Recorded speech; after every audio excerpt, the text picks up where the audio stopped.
Hello， 大家好，我係嘉蘭。上次嘅 video 同大家介紹咗英國呢度5種唔同嘅樓宇。咁其實睇樓嘅時候，無論你係諗住自己住定係我嚟投資嘅，其實除咗你要中意當時嘅樣貌之外，好重要，我哋仲要識得睇佢有冇發展空間啦，或者有冇升值嘅能力。今日就講下去睇樓嘅時候咧，我哋點樣去辨認間屋有冇做過或者做過啲乜嘢嘅加建或者改建呢？因為英國有好多屋咧都比較舊嘅，所以喺咁多年歷史裏邊都可能會做過一啲改變啦或者加建。如果呢一間屋係仲有一啲發展空間嘅，咁你又想做啲乜嘢嘅加建或者改變呢？而呢樣嘢又需唔需要去申請嘅呢？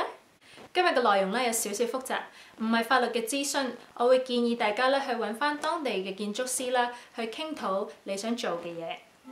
好啦，我哋講下最常見嘅加建啦。單層向後加建，呢個係 detached、semi-detached 同埋 terrace 都可以做到嘅。Conservatory 陽光房，detached、semi-detached、terrace 都可以有嘅。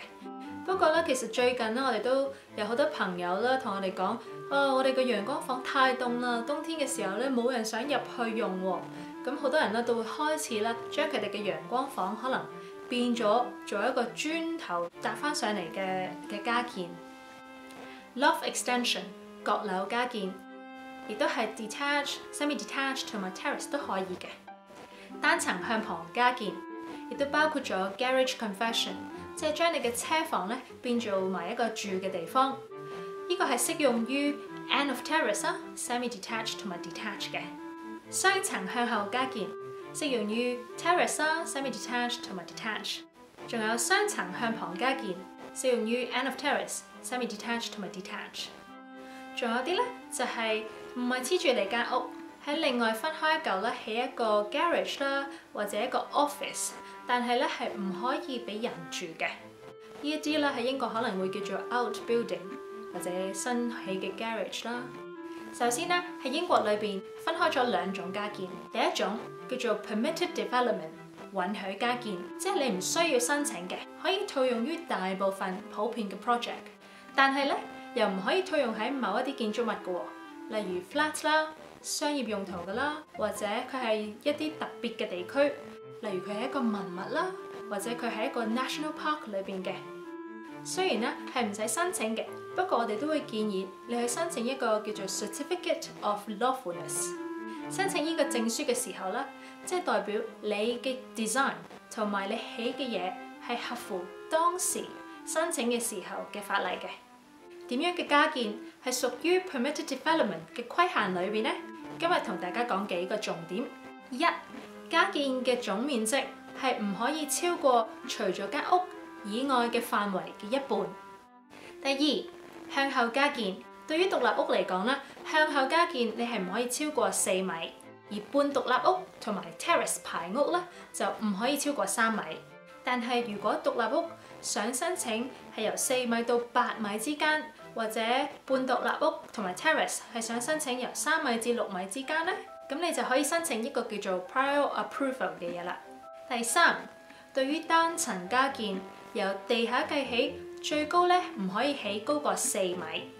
第四，如果喺你塊地嘅邊界嘅2米以內，唔可以起高過3米。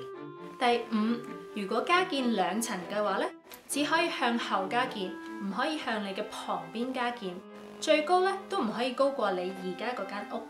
第六，如果係加建閣樓、半獨立屋同埋獨立屋，都係唔可以超過50立方米，而 terrace 排屋就唔可以超過40立方米。另一種加建咧係需要申請 planning permission。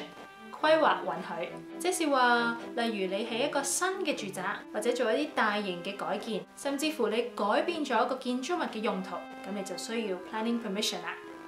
有啲咩需要呢個申請呢？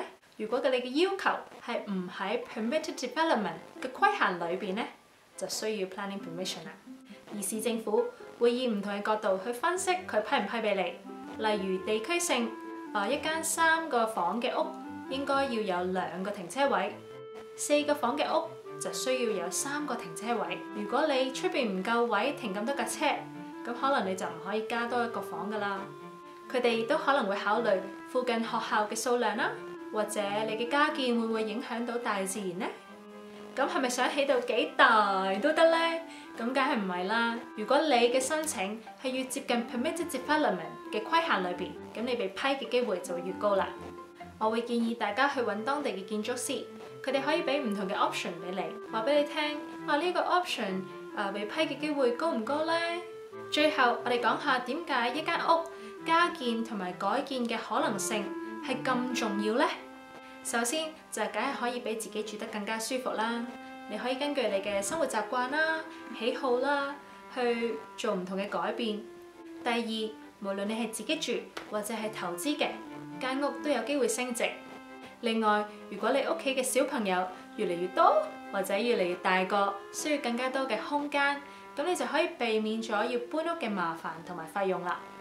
你仲可以用盡你所擁有嘅空間，例如閣樓啦，或者你嘅花園啦。可以同大家分享一個好真實嘅例子。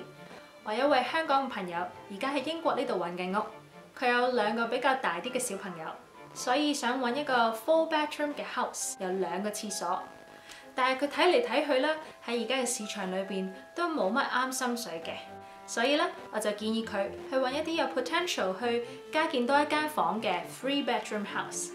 咁一嚟佢又可以住喺自己中意嘅地區，二嚟又可以根據自己嘅喜好去起過一間房。最後想幫大家預算好啲，而家市場上平均加建嘅費用係每平方米大概1500磅左右。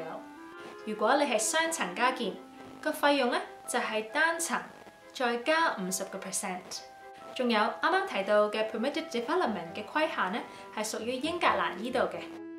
如果係蘇格蘭啊、威爾斯啊、北愛爾蘭咧，就有啲唔同噶啦。喺下一個 video， 我再帶大家去睇下樓，同埋講下唔同城市嘅價錢。